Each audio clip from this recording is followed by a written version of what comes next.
suitable for him.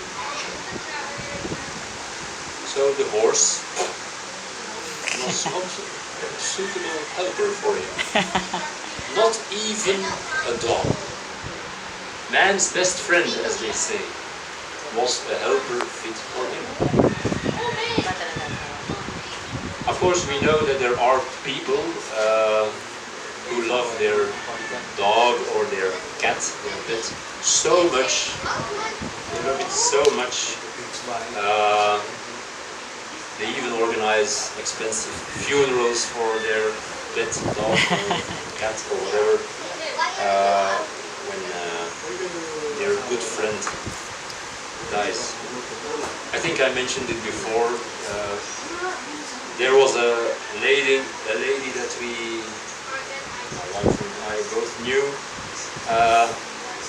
and she said bluntly to us, you know, if I have to choose between my husband and my dog, I choose my dog. Why?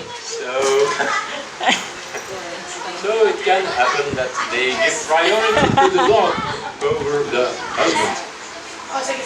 Why there? Why? I think this such a statement is a sign of a marriage which is probably not really perfect. Let's put it mildly. I think it's a sign of a bad marriage. Huh? Should I say that we should not be like that? Huh?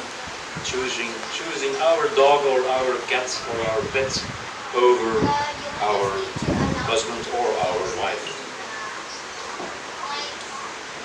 So, what happened after verse 20? Adam found no helper for him. Well, then Yahweh created a woman and brought her to Adam, as we read in Genesis 2 verses 21 to 24. Genesis 2, 21 to 24. And he slept, and he took one of his ribs and thrust out the flesh in its place. And the ribs which Yahweh Elohim had taken from the man, he made into a woman, and he brought her into the man. And the man said, This is now of my bones and flesh of my flesh.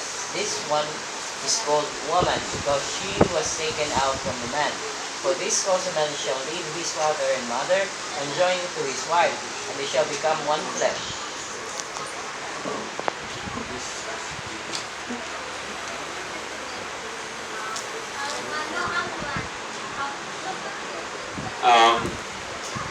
If we men just understand the great gift that we have been given, referring to our wife, it will go a long way toward understanding how Yahweh desires us to relate to our wives.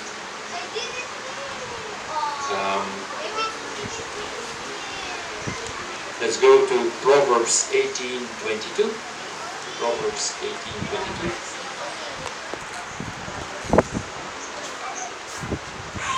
Whoever finds our wife finds a good thing and gets favor from Yahweh.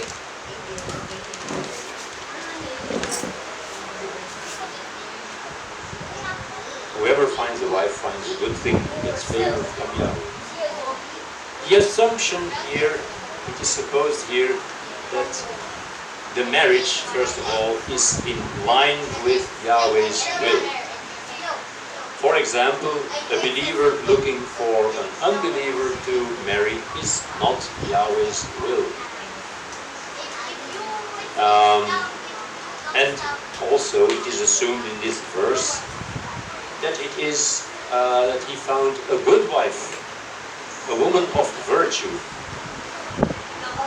How do I know that? Well, because of one verse that we read already last week, Proverbs 12 verse 4, and we read other similar verses. Proverbs 12 verse 4. A woman of virtue is a woman to her husband. A crown. A woman of virtue is a crown to her husband. The one causing shame is like a rottenness in his bones.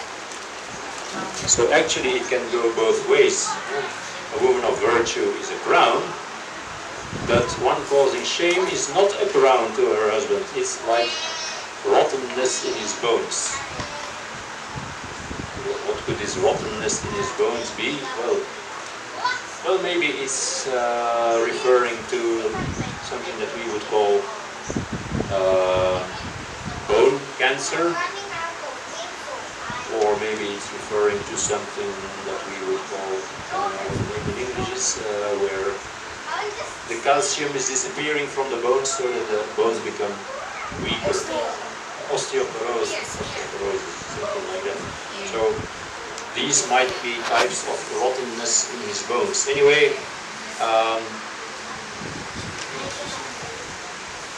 it's not by definition.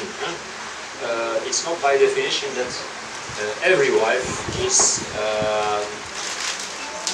only a blessing.